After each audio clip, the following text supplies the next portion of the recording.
बेटी, तेरे पिताजी कह रहे थे आज नन्हे बाबू आने वाले हैं। क्या? वो आ रहे हैं? हाँ, अगर तू चाहती है तो उन्हीं के साथ अपने ससुराल लौट जा। नहीं माँ, मेरा अभी मन नहीं है। अरे आइए आइए आइए दामाद जी आइए, नमस्ते। बैठिए बैठिए। अरे नन्ही, कैसा है तू? तू भी यहाँ आया है? तुमसे मिलने। और क्या चल रहा है? कैसे हो तुम? मैं ठीक हूँ। खुश हो? हाँ खुश हूँ। तो तुमने कुछ सोचा? कुछ नहीं। देखिए दामाद जी, पुरानी रंजिशें भूल जाइए और वक्त की नजाकत को समझने की कोशिश कीजिए। हमें समय के साथ कदम बढ़ाना है, आगे बढ़ना है। विदेश में कहते हैं कि वक्त ही पैसा है। Time is money. हाँ, और अगर हमें समय के साथ आगे बढ़ना है तो सोचो। देखिए, आप मेरे दामाद हैं। मैं भला आपके बारे में बुरा कैसे सोच सकता हूं? मैं तो चाहता हूं कि आप खुद अपने पैरों पर खड़े हो, उन्नति करें, तरक्की करें, और इसीलिए मैंने आपको यहां बुलाया है। काम क्या है? काम की बात तो हम तब कर सकेंगे जब तुम और नाटू दत्त हाथ मिला लो। हाँ, नहीं, मैं अपने दुश्मन से हाथ नहीं मिला सकता। नन्हे सुनो, मैंने ईस्ट इंडिया बैंक खोला है और खूब चल रहा है बैंक अभी। और गैर लोग पैसा कमा रहे हैं, मुनाफा कमा रहे हैं, अपने क्यों नहीं? हाँ, इसलिए तो हमने तय किया है कि हम, आप समझाइए। अब मैं समझाता हूँ।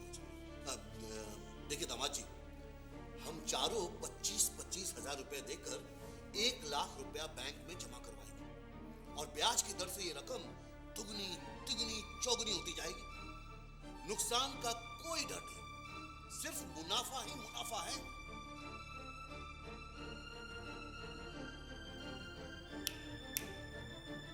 क्या सोच रहे हो तुम? हाँ? सोचने का वक्त नहीं है, कर गुजरने का वक्त है। जमाने को दिखावा पसंद है। हाँ? और तुम घोड़े गाड़ी में घूमते हो। अरे मोटर गाड़ी आ गई है, कल तो मोटर गाड़ी में घूमोगे तो लोग तुम्हारी बातें करेंगे। अरे आप मोटर गाड़ी की बात क्या करते हैं? दामाद जी एक बार कह दे तो मझले बाबू मोटर गाड़ी खरीद कर दे देंगे। हाँ, देख नन्ही, मुझे थोड़ा वक्त चाहिए यार। मुझे मंजले चाचा से बात करनी पड़ेगी।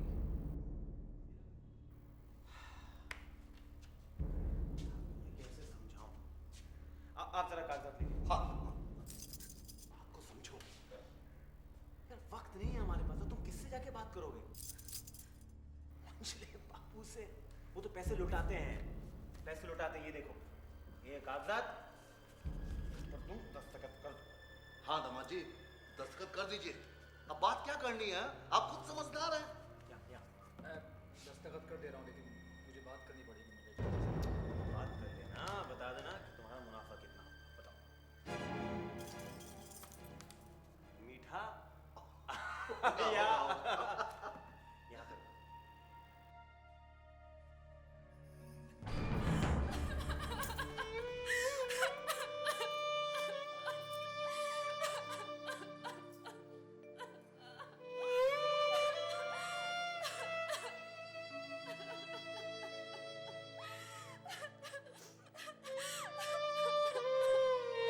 मैं चलता हूँ।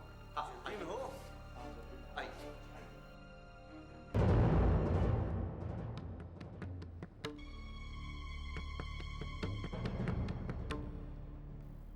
ये यहाँ क्या कर रहा है?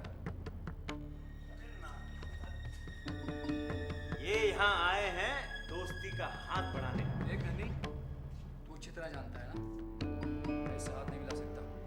अरे दुश्मन हाथ मिलाना चाह रहा है, हाथ मिलाना चाह रहा नन्ही, है। लेकिन लेकिन छोड़ो यार, तुम दोस्ती का हाथ बढ़ाओ। मुस्कुरा दो। आइए आइए, आप भी आइए, हाथ मिलाइए। बस ये एक नई शुरुआत ये हुई ना बात है। नाटू और नन्हे की।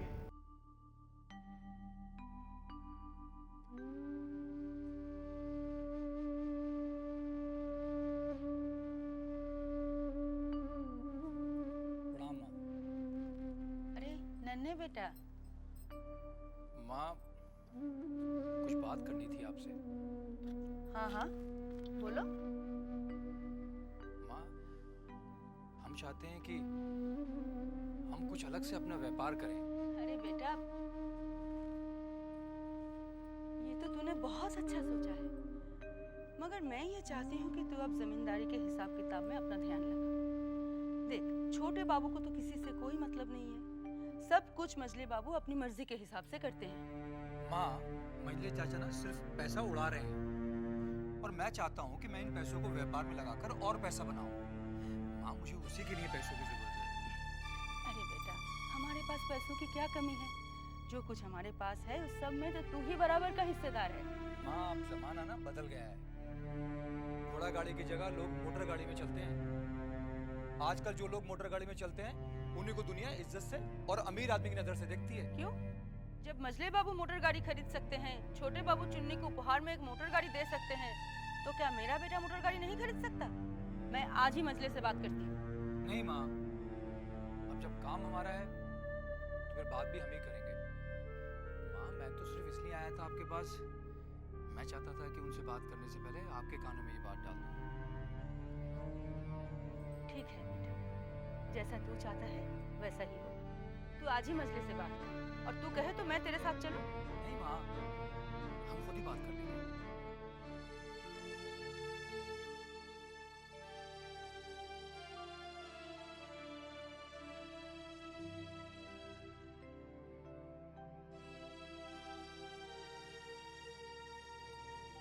प्रणाम चाचा जी। आओ नन्हे आओ, बैठो।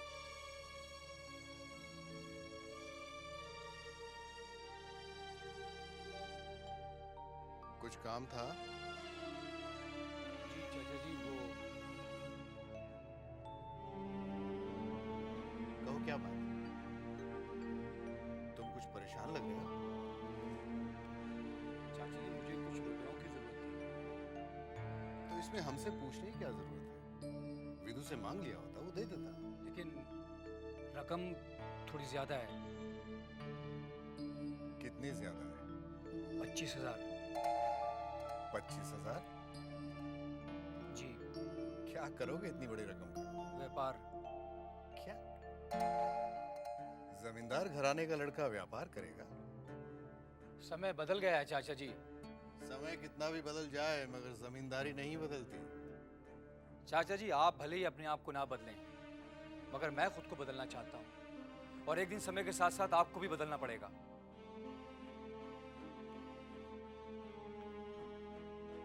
नन्हे,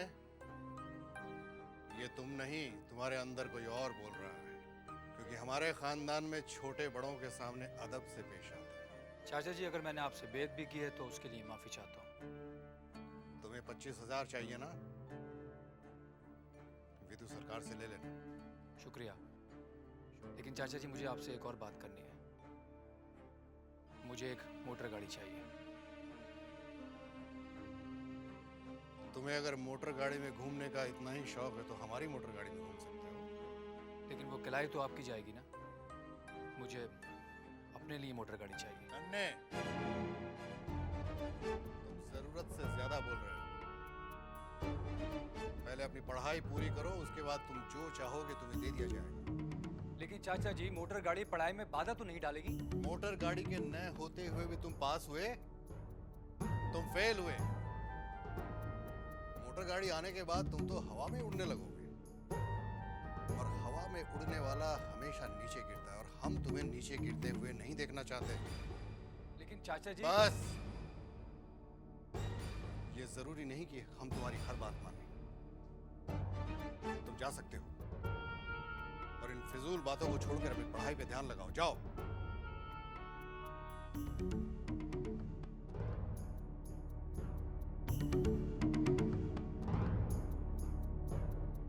नन्हे, ऐसा नहीं है। ऐसा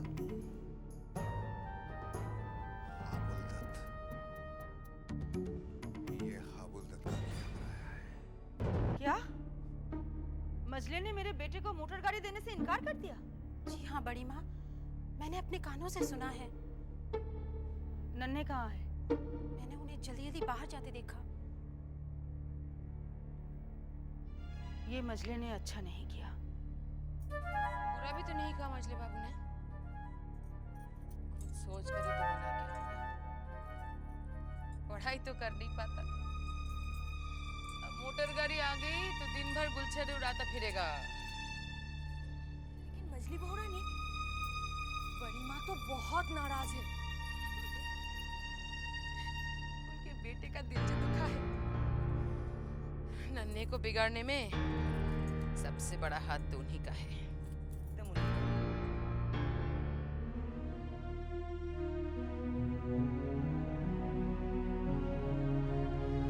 प्रणाम सरकार। प्रणाम। और लंका के भेदी आज कौन सी खबर लेकर आए? सरकार, आज एक ऐसी खबर लेकर आया हूं जिसे सुनकर आप मेरे इनाम की रकम दुगनी कर देंगे। खबर तो सुना, अच्छी खबर सुने हुए कर सकते, और अगर खबर अच्छी हुई तो दुगनी क्या 10 गुना कर देंगे इनाम की रकम। सरकार, कल मोटर गाड़ी को लेकर मजले बाबू और नन्हे बाबू ने खूब गरबा कर दिया। मजले बाबू ने नन्हे बाबू को गाड़ी देने से साफ इनकार कर दिया। शाबाश, ये तो वाकई में बहुत अच्छी खबर है। अब इस बात का फायदा हम उठाएंगे। जिस तरह गोरों ने हमारे बीच में ये हम हवेली में और हमारा हथियार आपने बुलाया माँ? हाँ बेटा, बेटा बहू को अपने मायके गए हुए कई दिन हो गए, अभी तक आई क्यों नहीं? आ जाएगी माँ जब उसे आना होगा। देखो बेटा, हमने तुम्हें इसीलिए बुलाया है कि बहू का इतने दिन अपने मायके में रहना ठीक नहीं है। जमींदार घराने की बहुएं शादी के बाद अपने मायके नहीं ससुराल में रहती है। हमारी मर्जी तो जरा भी नहीं थी, मगर जब हमने सुना कि तुमने इजाजत दी है तो हम चुप हो गए। माँ उसी ने मुझसे कहा था कि उसका दिल घबरा रहा है। इस हवेली में और भी तो बहू है, अगर उनका दिल घबराएगा तो क्या वो भी चली जाएंगी? नहीं बेटा, तुम कल ही जाकर उसे ले आओ। नहीं माँ, हम उसे लेने नहीं जाएंगे। हमने उसको पहले ही बता दिया था कि ना तो हम उसे छोड़ने जाएंगे और ना ही हम उसे लेने जाएंगे। जब उसका दिल करेगा वो खुद आ जाएगी।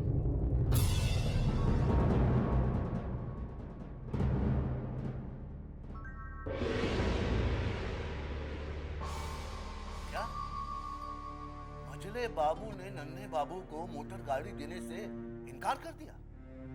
नहीं नहीं, मैं नहीं विश्वास कर सकता।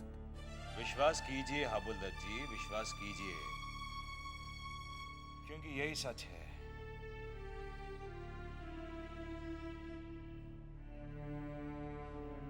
वैसे हाबुलदत्त जी यही मौका है, यही मौका है औरों की नजरों में ऊंचा उठने का और उस बड़े महल को नीचा दिखाने का। मैं समझा नहीं। मैं समझाता हूं। देखिए, नन्हे बाबू इस वक्त बहुत खफा है क्योंकि उन्हें गाड़ी नहीं दी गई। आप अगर नन्हे बाबू को मोटर गाड़ी दे दें तो उनके जख्मों पे मरहम लगा देंगे और फिर ये समझिए कि नन्हे बाबू आपके हुए।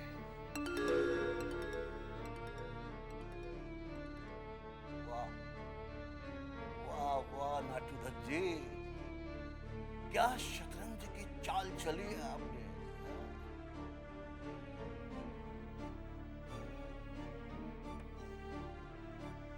ये लीजिए बात।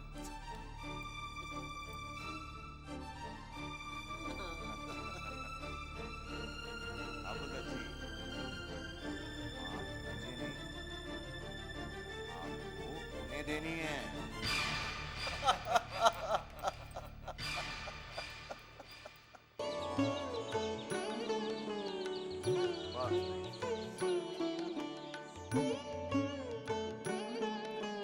ओ दामाद जी, अरे दामाद जी आप वहाँ क्या कर रहे हैं? नीचे आइए, नीचे आइए, नीचे आइए। देखिए मैं क्या लेकर आया हूँ। हाँ नमस्कार नमस्कार। हाँ क्या देख रहे हो? हाँ? अरे नई गाड़ी है, दामाद जी को दूर हटो, गंद हो जाएगी। अरे आइए आइए आइए दामाद जी। नमस्ते सर। नमस्ते।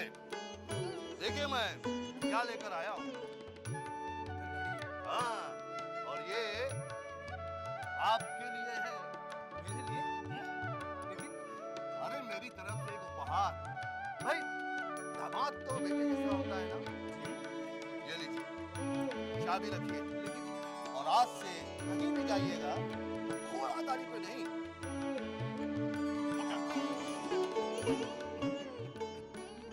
जो भी हुआ वो अच्छा नहीं हुआ। मजली, तुम जब भी बात करती हो घुमा फिरा कर तोड़ मरोड़ कर करती हो। साफ साफ लफ्जों में कहो कि क्या हुआ।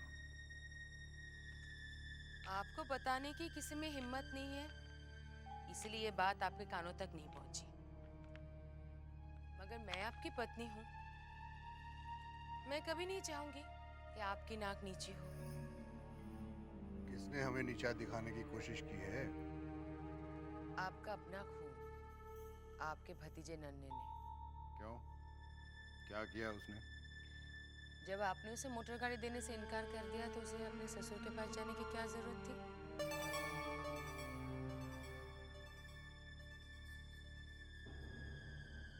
जानते हैं, उसके ससुर आकर उसे मोटर गाड़ी दे भी गए हैं।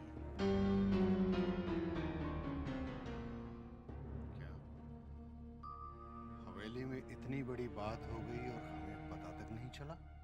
इसीलिए तो कह रही हूँ, आज हवेली के नौकरों को पता है, कल ये बात हवेली से बाहर निकलेगी। लोग हमारे मुंह पे बातों का चांटा मारेंगे, कहेंगे कि मोटर गाड़ी तक देने की औकात नहीं है हमारी।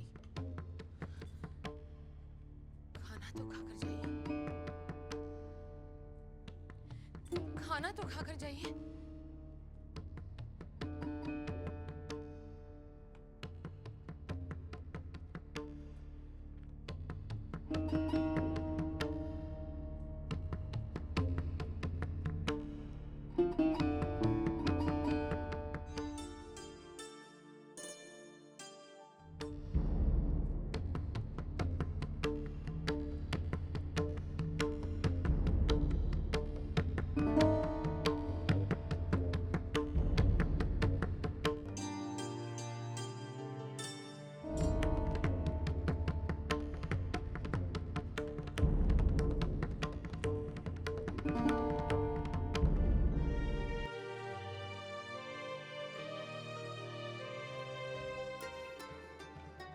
नन्हे, चाचा जी हाँ, आइए आइए, अंदर आइए।